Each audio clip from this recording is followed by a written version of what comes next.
Welcome to Heidegger 1051. I would like to continue with Love of Knowledge by Tarthang Tulku. And I think I begin to realize why this book came into the reading list, and I think it's connection to the establishment of Western metaphysical tradition. And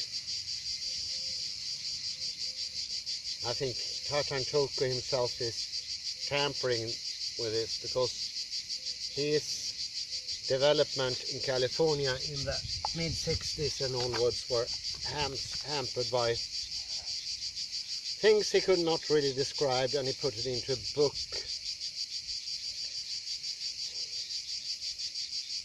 It's clearly not of his own Tibetan or Buddhist tradition, which makes it so incredibly interesting, and he is trying to speak of something that you can't speak of, almost. Little that feeling.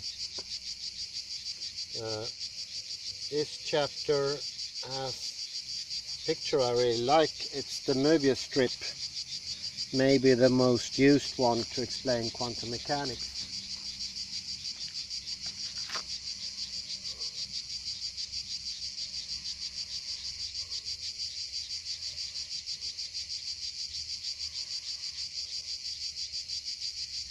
It's on page 185 of the book Love of Knowledge by Tarthang Tulku.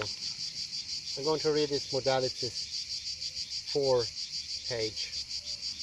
Self inseparable from self, shifting untraceable identities told to time, owned, cloned, distinctions resolved, unfolding, unmolding into zero. The onward flow of time, even if the difficulties posed by its shifting present could be resolved, time's movement from movement to movement would continue to be unaccounted for.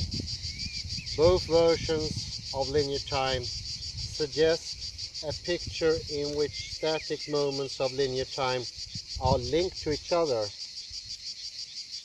And it would seem to be this linking that constitutes the temporality of time. In a way that remains mysterious, time in its three aspects presents a constant flow. What is now the future will become the present and then past. The present too will slip into the past, and the past will recede farther and farther from the fresh vital center of the present experience. This basic momentum, a steady forward-moving dynamic, seems to govern the universe. Whatever its origin, whatever energy powers it, change is the one constant effect in the world of objects and the world of the self with equal power. Without change, experience and interaction could not arise, and the self could not establish itself as the owner of experience, active across the individual moments of time. The time that corresponds to the temporal flow owned and organized by the self could be called narrative time, passing from birth to death, from founding to decay and collapse, from stories to history. Narrative time reveals a rhythm of change. The narrator self is caught up by change, conditioned by the past and swept along toward the future. At the same time, the narrator also defines the structures of the narrative time, shaping its present in constant shifting ways in accord with the stories it tells. Yet narrative is still not adequate to account for the experience of the self. For the self is not only narrator but owner, and as owner it insists on the distinctions among past, present and future. Along the owner experience only, although the owner experiences only in the present, It claims to own the past through memories, accumulated knowledge and interpretation, to own the future through plans, dreams and intentions. This claim in turn founds its claim to own the present, which it defines and gives coherence in terms of its own interests and needs. Next paragraph, self as owner. It may seem that owner and narrator could be regarded as one, but actually these two aspects of the self stand in a very different relationship to time. While the narrator rides the flow of narrative time, shaping it as it unfolds, the self as owner of experience claims to own time as well. Freely it jumps from one moment of time to another, from memory to plan to thought to action, not bound by the steady flow of time from past into future. Somehow the self as owner stands in still another relationship to time, one that remains to be explored. The significance of the owner's claim to be able to move freely through time is difficult to assess. Is such movement only imagery, or is it real, with respect to a kind of time available only to the owner? Even if we leave that issue open, it still seems that the view put forward by the owner regarding its relationship to time is incomplete. For the owner is not free to choose just where in time it will leap next. Instead, its thoughts and images are propelled by a momentum that remains largely out of its control. Moreover, the owner's claim with regard to time seems powerless to affect the temporal flow directly. Aging and decay proceed, offering the objective self no special dispensation. And this historical reality has an immediate impact on the owner as well. Memories fade, faculties lose their power, energy diminishes. The power of the self to act on time itself remains subject to time. If the owner stands outside of the linear flow of time, able to move through time in its thoughts, memories and imaginations, and to link these components of its experience together in patterns of its own design, it must have its own present, in which it acts and from which it directs the flow of its activity. But this suggestion seems untenable, for such a present would be cut off from the dynamic movement from past to future and future to past. And it's just this movement that seems to account for the vitality of the present, sustaining the assertion that only what exists in the present is real.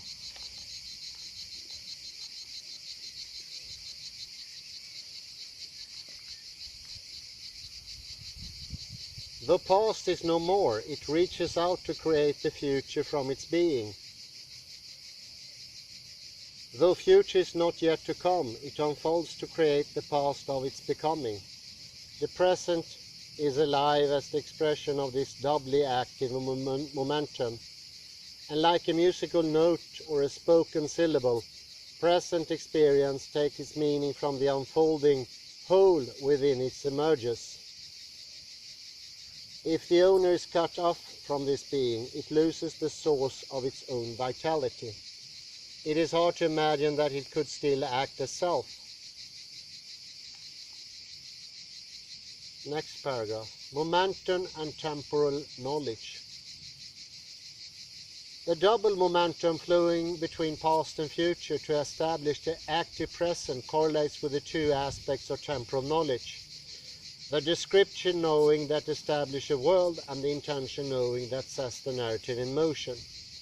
Through such knowing, the future creates the past, even while the past creates the future.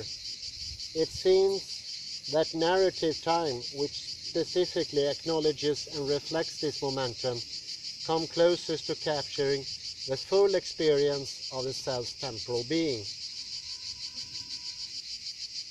When the narrative is in operation, however, the creative power of time is interpreted exclusively in terms of the recreation of the old. The narrative is governed by old stories and by the accumulated memories of personal and collective descriptive knowledge.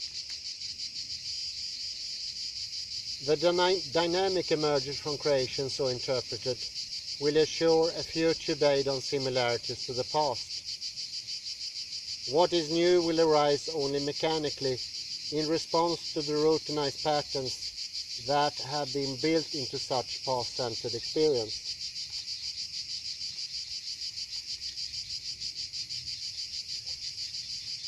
This same point emerges in considering the self as perceiver. In polar knowing, the attachment between perceiver and perceived generates a momentum. But if perception knowing is momentary, this momentum immediately gives rise to a new interaction with its own momentum. The energy generated in one moment is lost in the next, because transmitting it would require an interim moment and so on. Well, then you have the hare and the tortoise. If knowing takes place within such a momentary sequencing, as would apparently be true for the polar perceiver, each passing moment is already occupied. Its knowing capacity and energy is used up. The self as owner and narrator claims to occupy experience and to shape its flow. But if these claims are based on the self's control over the momentary knowledge of the perceiver, all the earlier difficulties arise. Since knowledge is momentary, something else is always just about to take place, leaving the self fully occupied in holding on to its current position. The potential for new knowledge remains untapped, for the self that might know is preoccupied. The dynamic of the present slips away, leaving an awareness dim and concentration lacking.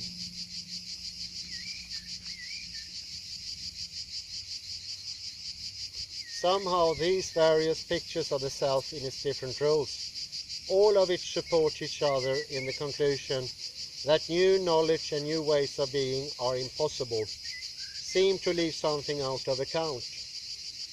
Beneath the patterns of self as perceiver, objective entity, narrator and owner is the witness. The story the witness tells, the identity of the self, may be just another story, but still there is the witness itself, the powerful assertion that something is, with a direct vitality that cannot be denied. Something that is, I would say, is beings.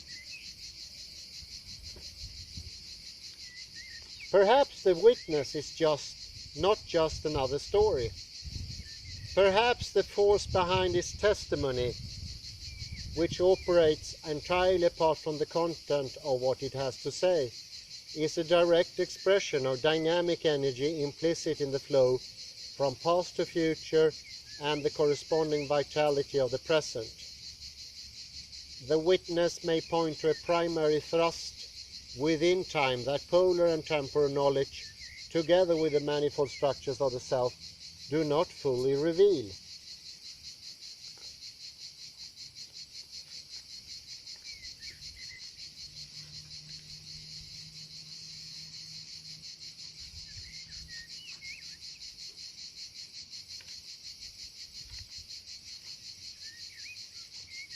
I have to check another chapter here. Twice determined. I really like that because it sounds so much like a twofold. Nobody knows if they point into the same thing. Twice determined. Self, witness to present, encircled by horizon, realities is and are. Tracing from generated generations, generous genesis of.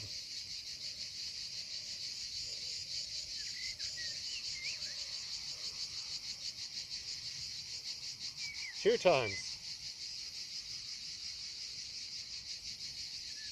The narrative of the self seems to presuppose the linear historical flow of time, as do the identities of both objective self and owner. Without linear time, what could happen to whom? How would experience be possible? To whom would it relate? And by whom would it be reported? Without the thread of time to hold it together, the fabric of cause and effect that produces objective identity and narrative alike at once unravels. In ordinary experience, the temporal thread is interwoven with the identity of the self as the I am. An I-awareness or I-ness accompanies and supports each occupied moment, linking sense fields, thoughts, interpretations and emotions in a way that is central to the spirit of human beings.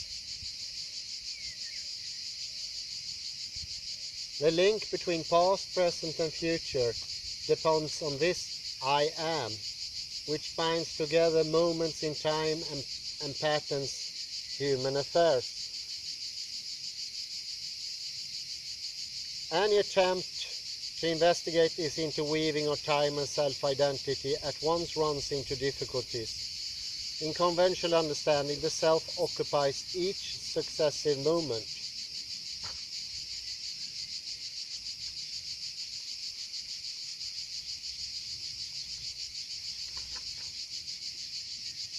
As suggested in chapter 14, here's the reference. However, our understanding of a moment leads to the conclusion that each act of knowing already occupies its moment fully, leaving no room for the self. While the self lays claims to being the perceiver, the momentary structure of perception suggests that in the act of perception the I is occupied by the act of knowing. But what would this mean? When the mind is temporarily occupied by a daydream or an image, or by a distracting sound, or an inner dialogue, we say, I am preoccupied at the moment. The specific sense seems to be that such events use up our available energy, in the same way as a victorious occupying army uses up the country's resources. The analysis in chapter 14 of how moments of time are fully used up suggests that this same occupying phenomenon occurs on a more basic level, where we cannot directly observe it.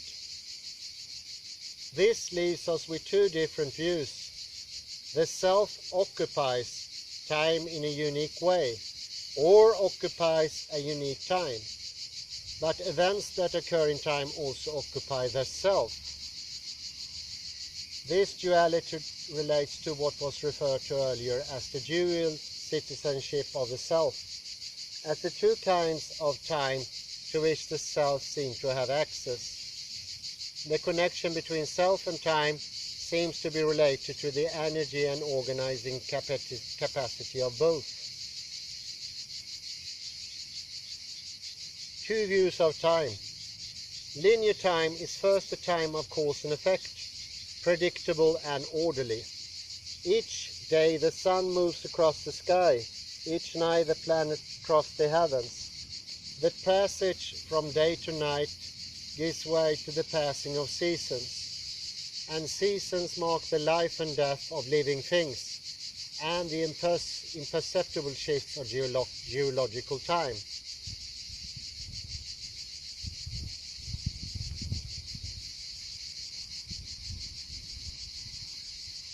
This world of objective linear time offers a criterion for what is real.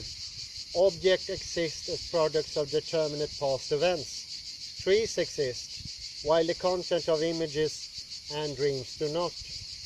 The objective self satisfies this criterion, for it is subject to the historical unfolding of linear time. Having once appeared, it joins the march from moment to moment like a pedestrian caught up in a parade. While this view of temporality has great explanatory power, it remains incomplete.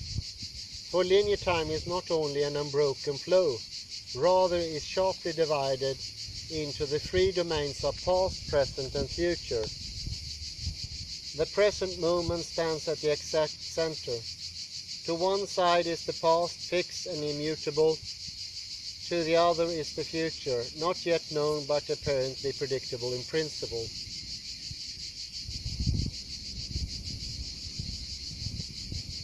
The threefold division of time is fundamental to direct experience. The being of what exists only in the past is completely different from the being of what exists only in the future.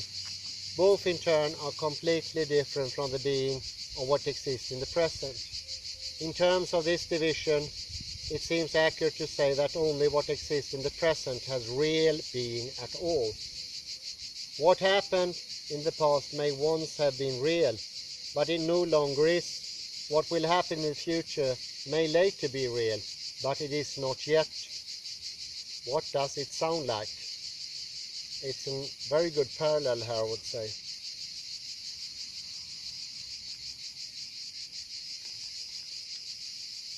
Something remarkable is at work in the view that the present alone is real.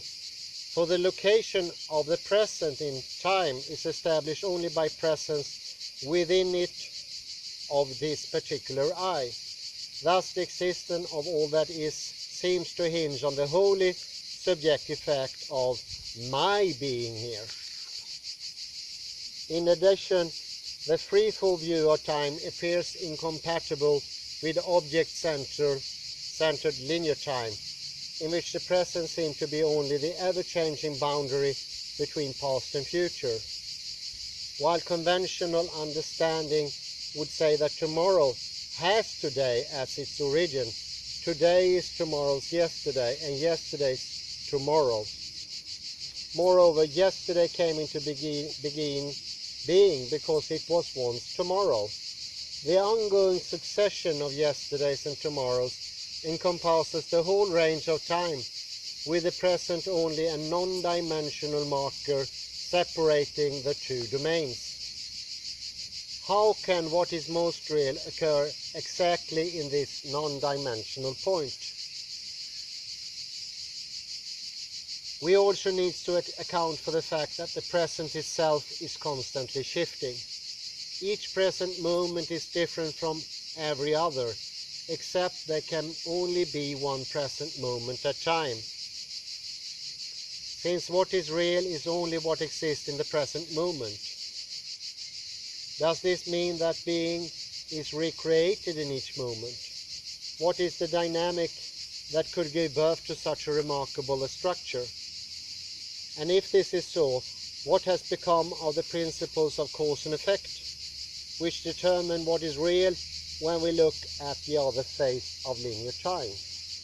He is pointing to something remarkably interesting here, and that there are two times competing, and according to standard conception of the metaphysics of presence, they are both okay. But looking at them this way, you understand directly they are actually opposing. And this sort of lie of time is something we constantly accept. Could be that thing or similar things that Heidegger never went into. We have mentioned earlier that the logic of Graham Priest, the fourth-cornered Chatuscotti logic of paraconsistency, do look into this and do not accept it. It says no to explosion. And this is a sort of explosion. It doesn't make sense. At the bottom of all these senseful motions, there is a lie, so to speak. See if I can find chapter 14.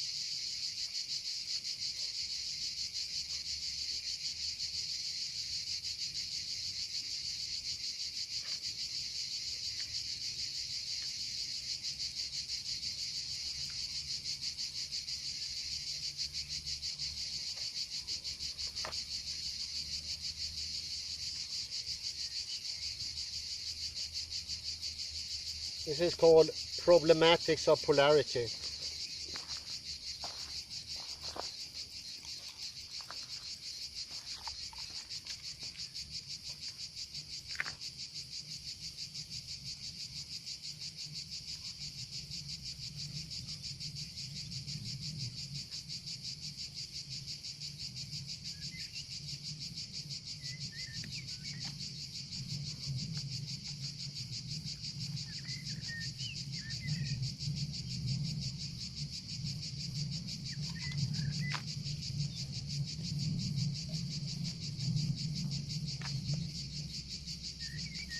Space complex. Building on, perpetuating replication, time in moments bridging, space to space contriving, play on knowledge elaborates, amplify space of not knowing. Chapter deemed problematics of polarity. Descriptive knowledge as a fundamental constituting elements of the self-known world entails as its consequence a continuing isolation from direct experience. If we are unwilling to accept this consequence as final, we must find a way to trace out and investigate the authority of the descriptive knowledge, and to determine whether this structure can be truly considered binding on the knowledge as such. Based on the analysis in the last chapter, the claim by descriptive knowledge to reveal what is true depends in the end on the more immediate here and now of polar knowledge. The perceiver's momentary contact with the perceived, distributed across past and present, is in some way made accessible to the self, which in turn makes use of it to structure a world of identities, interpretations, meanings and values. For polar knowledge to play this founding role successfully, three social connections must hold. First, descriptive knowledge must have access to and must accurately reflect the content of polar knowledge, as that content unfolds across moments of time. Second, the perceiver in polar knowledge must gain accurate information about the perceived. Third, the known content of polar knowledge must correspond to an underlying reality.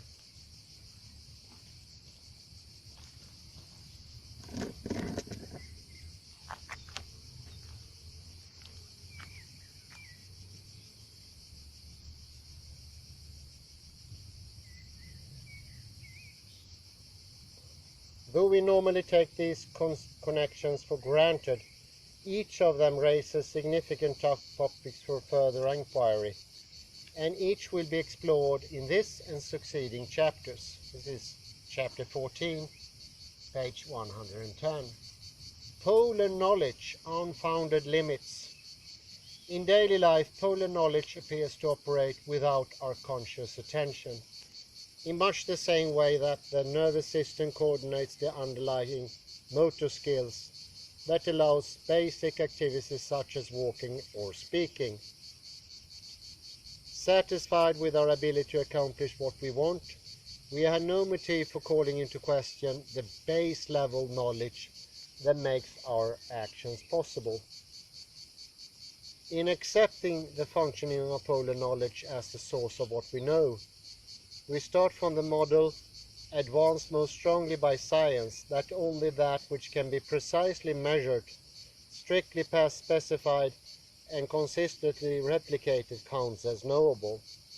However, this model operates in the realm of descriptive knowledge, because the raw data of polar observation are prior to all definitions and interpretation. It seems questionable that they can be directly measured at all, while replication already calls for the kind of comparative operation that the momentary structure of polar knowledge does not seem to allow for. Instead, polar knowledge plays the vital role of offering a support for the scientific model, a basis that guarantees objective validity for the data that science investigates through measurement, specification and replication. It functions in the way that subatomic particles function in theoretical physics. On the one hand, most real, with all the other phenomena built up out of them. On the other hand, a hypothetical construct put forward to make convincing sense of conventional reality and the way in which the phenomena of direct experience unfold.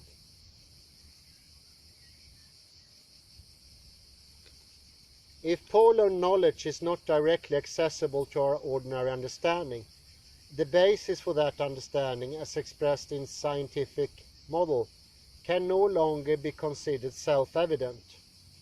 It may seem that this need not concern us unduly. Granted that the senses can be mistaken or deceived in the information they offer due to careless observation, faulty assumption, or unconscious impulse toward distortion. Even so, the information that the senses provide seems to meet our basic needs. We can walk from here to there, reasonably confident that we will not stumble on some invisible obstacle on the way. We can drive cars, build houses, use telephones, and recognize friends. When more precision is needed, science has developed a careful methodology to control the magnitude of error and guarantee predictable results. In short, the senses function well enough to let us make our way in the world.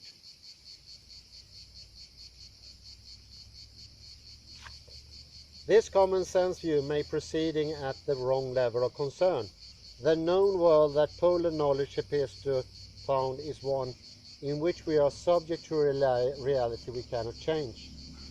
Accepting the world of sense experience and descriptive knowledge means accepting a lineage of construct and interpretations that results in the no-choice realm of historical conditioning, predetermined patterns of thought, and limited understanding. If the world of polar knowledge founds limits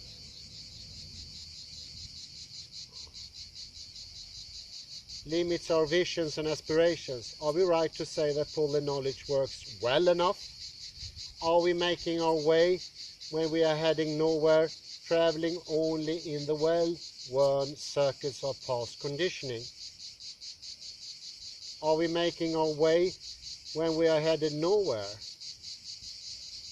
Even if polar knowledge gives reliable information, can we trust it to guide our lives in accord with our own values? The issue is fundamental. If the structures of polar knowledge are the basis for conventional understanding, and if the claim made by polar knowledge to present an objective reality can be sustained, then no matter how the content of descriptive knowledge may change, the choices available to us in living our lives and pursuing knowledge will ultimately come up against a certain hard facts that set final limits. On the other hand, if the world based on polar observation proves to be less firmly founded, the seemingly solid limits on our way of being might suddenly dissolve. Investigating polar knowledge means asking whether we are free. Hooray, what a concept! I would say this points to the metaphysics of presence and some of its problems. Feel like a participator in the matrix taking the blue pill. I say thank you very much and have a very pleasant afternoon.